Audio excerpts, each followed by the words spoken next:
மதிப்புக்குரிய ஜாகி நாயக் அவர்களே, இயேசு கிறிஸ்துவையும் முகமது நபி அவர்களையும் இஸ்லாமியர்கள் நம்புகிறார்கள் என்பதை நான் அறிவேன். நானே வழியும் சத்தியும் ஜீவனமாய் இருக்கிறேன் என்று என்னையன்றி ஒருவனும் இறைவனிடத்தில் வர முடியாது என்று இயேசு இறுதியாக கூறியிருக்கும் போது, இயேசு கிறிஸ்துக்கு பின்வந்த முகமது நபி மூலமாக கொடுக்கப்பட்ட குரானை படித்து பின்பற்றுவதன் மூலமாக இறைவனை எப்படி செல்ல முடியும்?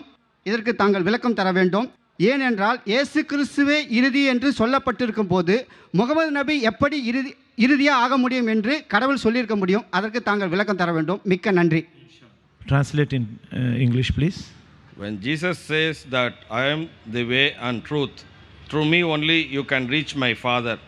Like that, how can you reach Allah or God by following Quran, which was revealed to Prophet Muhammad, who is not giving any promise? The brother, I assume, is a Christian. He posed the question that Jesus Christ, peace be upon him, said, I am the way, the truth and the life. No man cometh unto my Father but through me. So if Jesus Christ has promised this, how can you reach to Allah? There is a meditation. மதிப்புக்குரிய ஜாகி நாயக் அவர்களே, நான் என்னுடைய பெயர் கிருஷ்ணன். நான் இயேசு கிறிஸ்துவை விசுவாசித்து அவரை பின்பற்றி நடக்கிறேன். His name is Krishnan and he is following Jesus Christ's path of way. So I said that he is a Christian. Yes. Krishnan, இப்போ நீங்க கிருஷ்ணன், நீங்க ஹிந்துவா இப்போ? இல்ல நான் இயேசு கிறிஸ்துவை ஏற்றுக்கொண்டு அவரை ஃபாலோ பண்றேன். Okay, he took in the religion of Christianity and now is following by it. His question, But I understood. His name is Krishnan. Yes. That's what I assumed from his question, that I said that I assumed that the questioner is a Christian. Yeah. And he said that Jesus Christ, peace be upon him, said that I am the way, the truth and the life. The translation of that brother wasn't perfect. I'm trying the translation. I am the way, the truth and the life. No man cometh to my Father but through me. So how do you come to God? Through Quran, and Muhammad sallallahu alaihi wasallam hasn't promised you anything. Brother, what you're quoting is the verse of the Bible. You haven't given the reference, I'll give reference. What you're quoting is Gospel of John, chapter number 14, verse number 6. You haven't given the reference, I'm giving you reference. Gospel of John, chapter 14, verse number 6. I am the way, the truth and the life. No man cometh unto my Father but through me. And many people assume that when they say this verse, Jesus Christ, peace be upon him, is claiming divinity. And many Christian missionaries, they quote this very often. Jesus Christ said, peace be upon him, I am the way, the truth and the life. No man coming unto the Father but through me. Now to know the context whether is Jesus Christ, peace be upon him, claiming divinity, you have to go to verse number 1. When you read verse number 1 in the Gospel of John, chapter 14, verse number 1, it says that Jesus Christ, peace be upon him, says that, why are you worried? If you believe in God, believe in me also. In my Father's house, there are many mansions. And I'm going there to prepare a place for you. If it was not so, I would have told you, I'm going there to prepare a place for you. And then he says, you know where I go. So one of the apostles says, no, we don't know the way. Then Jesus Christ, peace be upon him, says, I am the way, the truth and the life. No man cometh unto my Father but through me. Now this statement means that if you want to understand Almighty God, you have to understand through the teachings of the messenger.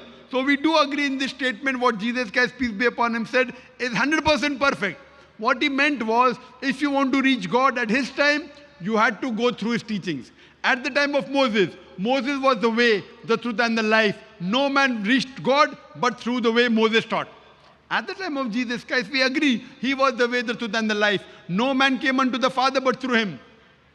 But Jesus Christ also said earlier, in the Gospel of John, chapter number 16, verse number 12 to 14, I have many things to say unto you, but ye cannot understand now. For he, when the Spirit of truth shall come, he shall guide you unto all truth. He shall not speak of himself. All that he hears shall he speak. Talking about another prophet to come, Prophet Muhammad, peace be upon him. So what he means to say, at the time of Prophet Muhammad, peace be upon him, Prophet Muhammad will be the way, the truth and the life. No man come unto Almighty God but to Prophet Muhammad, peace be upon him. So at the time of Jesus, I verily agree with you. We agree with the Bible that Jesus was the messenger of God. He was the way to lead God. But he also said there's one more messenger to come. So today, anywhere in the world, whether you live in India or USA or Canada or Saudi Arabia, we have to follow the last and final messenger, Prophet Muhammad, peace be upon him. So even according to your Bible, according to Jesus Christ, peace be upon him, Gospel of John chapter 16, verse 12 to 14, he says that another messenger is going to come. So leave aside the Quran. Your Bible is telling that. I have many things to say unto you, Jesus Christ, peace be upon him, saying, I have many things to say unto you, but ye cannot bear them now. For he, when the Spirit of truth shall come, he shall guide you unto all truth. He shall not speak of himself. All that he shall speak, he shall glorify me. So leave aside Quran, even your Bible is saying that another messenger is going to come. He is Prophet Muhammad sallallahu alaihi wasallam, and he will guide you to all truth. So Prophet Muhammad, peace be upon him, is today the way and the life. No man cometh unto Almighty God Allah subhanahu wa ta'ala but through the way of Muhammad sallallahu alaihi wasallam. That's the reason when we say Shahada, we say Ashhadu an la ilaha illallah, I bear witness that there is no God but Allah, and Prophet Muhammad is the messenger and servant of Allah. Why? Because he is the way. And this revelation, the glorious Quran, is the last and final revelation of Almighty God. If you want to go to Almighty God, you have to follow his last and final revelation and the sayings of the last and final messenger Muhammad sallallahu alaihi wasallam, which is given the Sahih Hadith. So if you follow Quran and the Sahih Hadith, inshallah, you will get salvation. Hope that answers the question.